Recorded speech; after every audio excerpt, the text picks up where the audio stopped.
There comes a moment when pain stops touching you, not because the world is kind, but because you've become untouchable. If you're ready to step into that darkness and rise from it, subscribe. This is where transformation begins. There comes a point when something inside you finally dies, and that death is not tragedy, it's liberation. It's the death of the old self, the one who kept bleeding every time someone looked away, the one who lived through others' eyes, starving for approval, terrified of rejection. For so long, you thought love would heal you, that being seen would make the ache disappear. But what you didn't know is that healing begins only after the illusion dies, the illusion that someone else can save you. You see, most of what hurts you isn't happening now. It's memory. It's echo. You're haunted not by what people do, but by what you believed about yourself because of them. Every insult, every abandonment, every betrayal, it carved your identity. You began to call your scars me. And that's where the real wound lives. It isn't in the body, it's in the story. The story that says, I'm not enough, I'm not worthy, I need them to feel safe. But the moment you watch that story burn, something shifts. The pain loses its anchor. Because pain only exists when there's still something left to defend. The ego feeds on recognition, on control, on being someone in the eyes of others. When that self finally collapses, nobody can touch you anymore. Not because the world stopped trying, but because you no longer care to play the same game. Jung called it individuation, the process of becoming who you truly are beneath the masks. It's violent, it's lonely, it strips away everything that once defined you. But it's necessary. You must die before you can live. The person you think you are must dissolve. Only then can you meet what's real. And it's not peace at first. It's silence. It's emptiness. The ego screams as it fades, begging you to come back, to defend yourself, to explain. But you don't. You just watch. And in that watching, you discover a space no one else can reach. A stillness untouched by praise or insult. You realize that what you are is not fragile. It never was. The fragility belonged to the mask. The real self cannot be humiliated because it no longer seeks validation. It doesn't need to win. It doesn't need to be understood. People may still betray you, they may still leave, but now you see through it. You see the pain they carry, the illusions they serve. And instead of reacting, you observe. Their words no longer find a wound to enter. You become like stone, calm, unmoved, ancient, not cold, but awake. You stop bleeding for things that were never meant to heal you. That's the quiet revolution. You don't fight anymore, you don't chase closure. You let everything fall and you remain. The death of the old self is not an ending. It's the moment your soul steps forward for the first time. The moment you stop identifying with your pain and start witnessing it. The chains fall not because someone frees you, but because you finally see they were never locked. This is what it means to become untouchable. Not invincible, untouchable, because pain cannot cling to what no longer resists. You've stepped beyond reaction, beyond validation, beyond the fragile need to be loved in order to exist. You are not what they did to you. You are what survived it. And now, nobody can hurt you again. There's a darkness inside you that you've spent your whole life running from. You hide it behind kindness, behind achievements, behind the illusion of being good. But no matter how far you run, it follows. It waits. Because it's not your enemy, it's you. The part you buried to be accepted, the anger you called shame, the jealousy you called sin, the grief you refused to feel. You pushed it all down because the world told you light is holy and darkness is dangerous. But Jung understood something few ever dared to face. The things you repress don't disappear. They grow teeth. They whisper. They pull your strings from the shadows. Every fear you run from rules you. Every emotion you deny becomes your master. You think you're in control, but it's the opposite. The more you pretend you're fine, the more the shadow controls your life. You act kind, but secretly crave power. You speak softly, but seethe inside. You forgive, but you never forget. The darkness leaks through the cracks, disguised as fate, disguised as accident, disguised as just how things are. But here's the truth most people can't bear. Freedom begins when you stop pretending, when you turn toward the thing you fear most, when you walk straight into the parts of yourself that disgust you. That's where the real healing hides. You don't become whole by cutting pieces off. You become whole by taking them back. The shadow is not evil. It's simply the energy you rejected. It's your power, your depth, your rawness, twisted by denial. When you meet it without judgment, it stops haunting you. It becomes strength. This is what Jung called shadow integration. It's not spiritual comfort, it's psychological war. Because when you face your shadow, it fights back. It shows you everything you've avoided, every lie you told yourself, every mask you built to survive. You'll want to run, you'll want to go back to pretending, but if you stay, if you keep looking, it begins to soften. You realize the monster wasn't trying to destroy you, it was trying to get your attention. The shadow says, "Don't forget me, I am the part that feels. I am the part that knows." And when you finally listen, the war ends. You stop projecting your darkness onto others. You stop blaming the world for what you refuse to see in yourself. People will still mirror your wounds, but now you understand. You don't react, you recognize. You no longer meet cruelty with rage or rejection with despair. You see it as reflection. Every encounter becomes a mirror. Every wound becomes a teacher. Integration is not about becoming pure. It's about becoming real. You learn to hold your contradictions without shame, to feel both love and rage, tenderness and cruelty, strength and fear. Because only when you contain opposites can you contain peace. You stop dividing yourself into good and bad. You become one thing, whole, dark, complete. And in that wholeness, something terrifying happens.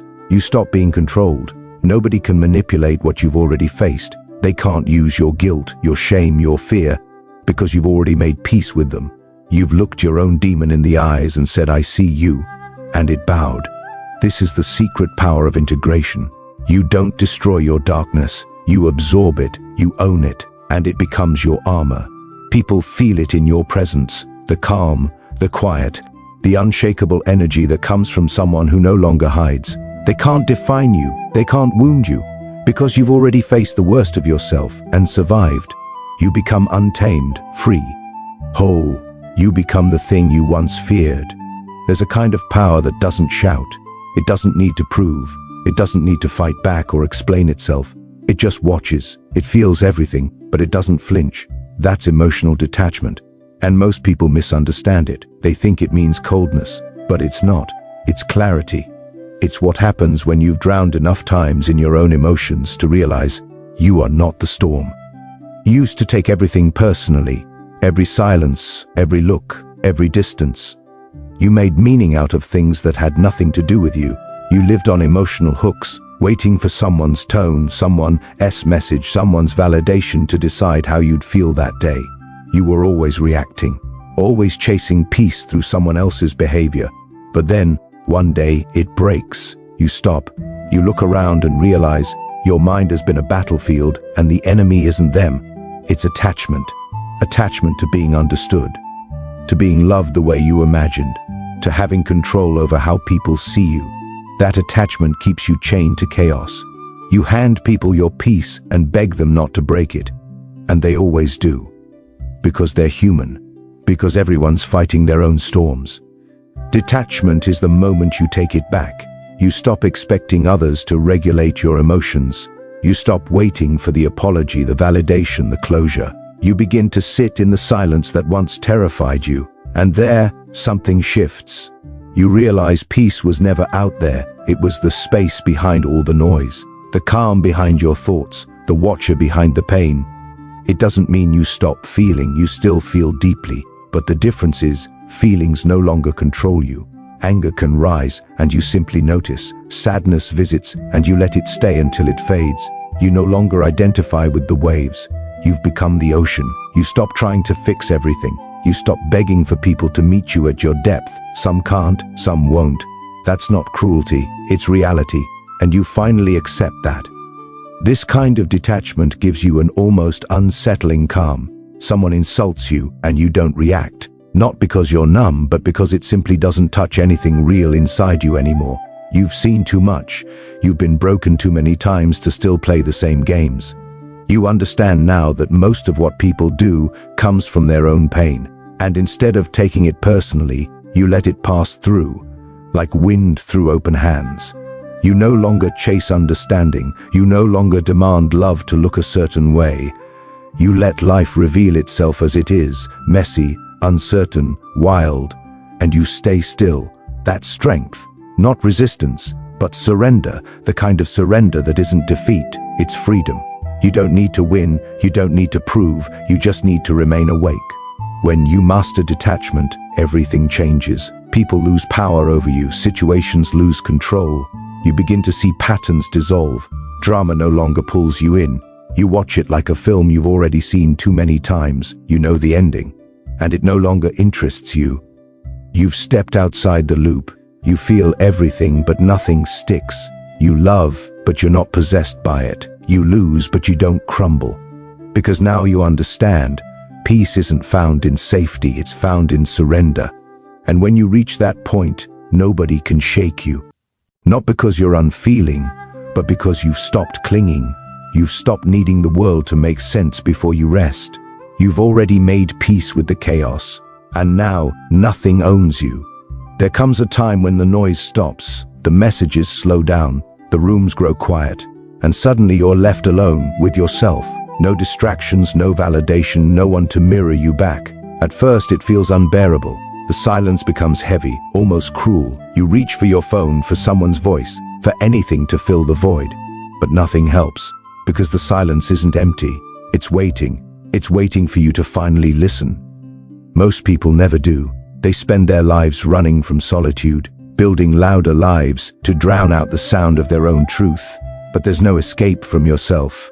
Sooner or later, the silence catches up. Jung called it the meeting with the self. The moment you face what's beneath all the roles, all the masks. It's not pretty, it's not comforting, it's raw. Because in that stillness, every unhealed part of you starts to speak. The pain you ignored, the dreams you buried, the loneliness you pretended didn't exist. It all surfaces. You begin to see how much of your life was built on noise. Constant movement, endless validation, the illusion of connection. You were surrounded by people, yet starving for understanding. You were always busy, yet deeply lost. And now, stripped of it all, you realize that solitude is not punishment, it's truth. It's what remains when the illusions fall away. At first you resist it, you call it loneliness. But slowly, something changes. You start to hear your own voice again, the real one, the one buried beneath everyone else's opinions and expectations.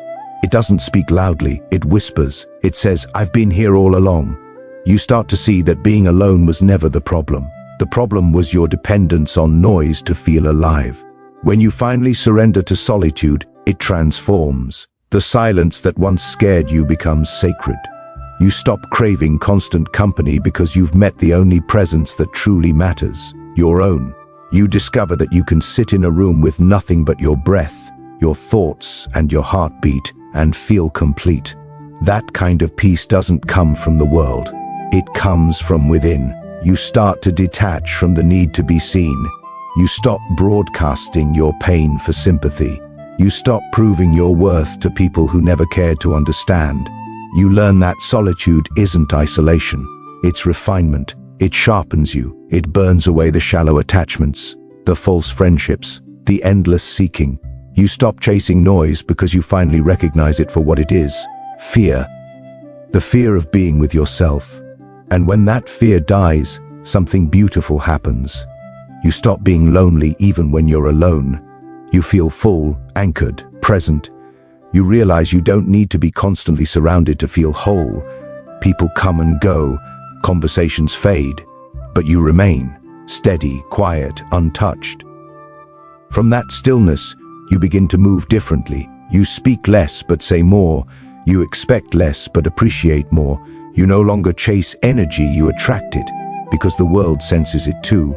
There's something magnetic about a soul at peace with its own company. You radiate calm, not need, strength, not noise. And in that silence you meet the truth.